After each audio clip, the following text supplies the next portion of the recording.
بسم الله الرحمن الرحيم. عن فاطمة الزهراء عليه السلام بنت رسول الله صلى الله عليه وآله قال: سمعت فاطمة أنها قالت: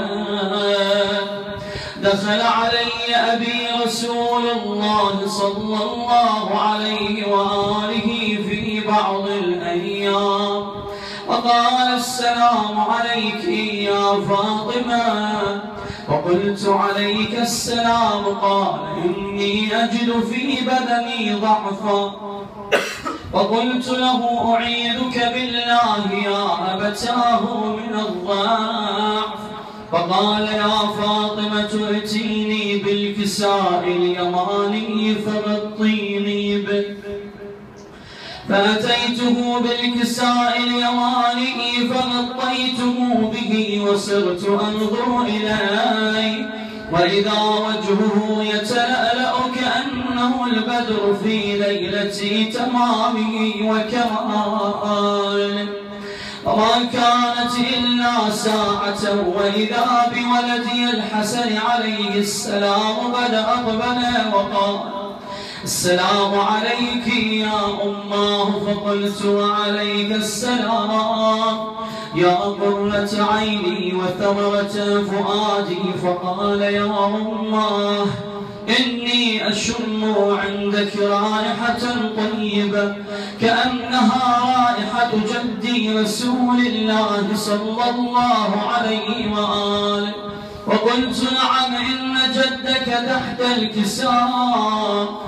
فأقبل الحسن عليه السلام نحو الكساء وقال: السلام عليك يا جداه يا رسول الله، أتأذن لي أن أدخل معك تحت الكساء؟ فقال: وعليك السلام يا ولدي ويا صاحب حوضه، قد أذنت لك. فدخل معه تحت الكساء فما كانت إلا ساعة وإذا بولدي الحسين عليه السلام قد أقبل وقال: السلام عليك يا أماه يا فاطمة. وقلت: وعليك السلام يا قرة عيني وثمرة فؤادي. وقال لي: يا أماه، إني أشم عندك رائحة طيبة كأنها رائحة جدي رسول الله صلى الله عليه وآله. فقلت: نعم، إن جدك وأخاك تحت الكساء. فدنا الحسين عليه السلام نحو الكساء وقال: السلام عليك يا جداه، السلام عليك يا من اختاره الله، أتأذن لي أن أكون معكما تحت الكساء؟ فقال: وعليك السلام يا ولدي ويا شافع أمتي، قد أذنت لك. فدخل معهما تحت الكساء فأقبل عند ذلك أبو الحسن علي بن أبي طالب عليه السلام وقال: السلام عليك يا بنت رسول الله. وقلت: وعليك السلام يا أبا الحسن ويا أمير المؤمنين. فقال: يا فاطمة، إني أشم عندك رائحة طيبة كأنها رائحة أخي وابن عمي رسول الله صلى الله عليه وآله. فقلت: نعم، ها هو مع ولديك تحت الكساء. فأقبل علي عليه السلام نحو الكساء وقال: السلام عليك يا رسول الله، أتأذن لي أن أكون معكم تحت الكساء؟ قال له: وعليك السلام يا أخي ووصي وخليفتي وصاحب لوائي، قد أذنت لك. فدخل علي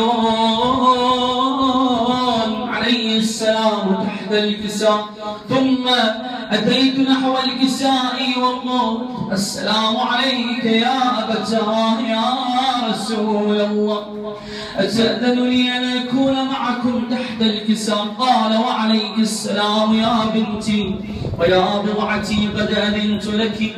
فدخلت تحت الكساء ولما اكتملنا جميعا تحت الكساء أخذ أبي رسول الله صلى الله عليه وآله بطرفي الكساء وأومأ بيده اليمنى إلى السماء وقال: اللهم إن هؤلاء أهل بيتي وخاصتي وحامتي، لحمهم لحمي ودمهم دمي، يؤلمني ما يؤلمهم ويحزنني ما يحزنهم. أنا حرب لمن حاربهم، وسلم لمن سالمهم، وعدو لمن عاداهم، ومحب لمن أحبهم. إنهم مني وأنا منهم. واجعل صلواتك وبركاتك ورحمتك وغفرانك ورضوانك علي وعليهم، وأذهب عنهم الرجس وطهرهم تطهيرا. فقال الله عز وجل: يا ملائكتي ويا سكان سماواتي، إني ما خلقت سماء مبنيا ولا أرضا مدحيا ولا قمرا منيرا ولا شمسا مضيئا ولا فلكا يدور ولا بحرا يجري ولا فلكا يسري إلا في محبة هؤلاء الخمسة الذين هم تحت الكساء. وقال الأمين جبرائيل عليه السلام: يا ومن تحت الكساء؟ فقال الله عز وجل: هم أهل بيت النبوة ومعدن الرسالة، هم فاطمة وأبوها وبعلها وبنوها. وقال جبرائيل عليه السلام: يا رب أتأذن لي أن أهبط إلى الأرض لأكون معهم سادسا؟ فقال الله عز وجل: نعم قد أذنت لك. فهبط الأمين جبرائيل عليه السلام وقال: السلام عليك يا رسول الله. العلي الأعلى يقرئك السلام ويخصك بالتحية والإكرام ويقول لك: وعزتي وجلالي إني ما خلقت سماء مبنيا ولا أرضا مدحية ولا قمرا منيرا ولا شمسا مضيئة ولا فلكا يدور ولا بحرا يجري ولا فلكا يسري إلا لأجلكم ومحبتكم، وقد أذن لي أن أدخل معكم، فهل تأذن لي يا رسول الله؟ فقال صلى الله عليه وآله: عليك السلام يا أمين وحي الله، إنه نعم قد أذنت لك. فدخل جبرائيل عليه السلام معنا تحت الكساء. اللهم صل على محمد وآل محمد. قال لأبي: إن الله عز وجل قد أوحى إليكم يقول: إنما يريد الله ليذهب عنكم الرجس أهل البيت ويطهركم تطهيرا. فقال علي عليه السلام لأبي: يا رسول الله، اخبرني ما لجلوسنا هذا تحت الكساء من الفضل عند الله. فقال النبي صلى الله عليه وآله: والذي بعثني بالحق نبيا واصطفاني بالرسالة نجيا، ما ذكر خبرنا هذا في محفل من محافل أهل الأرض، وفيه جمع من شيعتنا ومحبينا إلا ونزلت عليهم الرحمة وحفت بهم الملائكة واستغفرت لهم إلى أن يتفرقوا. فقال علي عليه السلام: إذا والله فزنا وفاز شيعتنا ورب الكعبة. فقال أبي رسول الله صلى الله عليه وآله: يا علي، والذي بعثني بالحق نبيا واصطفاني برسالتي نجيا، ما ذكر خبرنا هذا في محفل من محافل أهل الأرض، وفيه جمع من شيعتنا ومحبينا إلا وفيهم مهمومون إلا وفرج الله همه، ولا مغموم إلا وكشف الله غمه، ولا طالب حاجة إلا وقضى الله حاجته.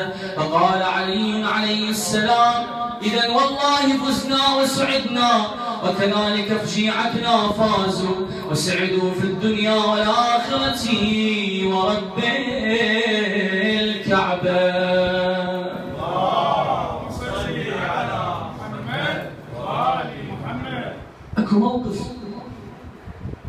مرات اسولف من اريد اذكر حديث الكساء واقرا هو به ربط مباشر.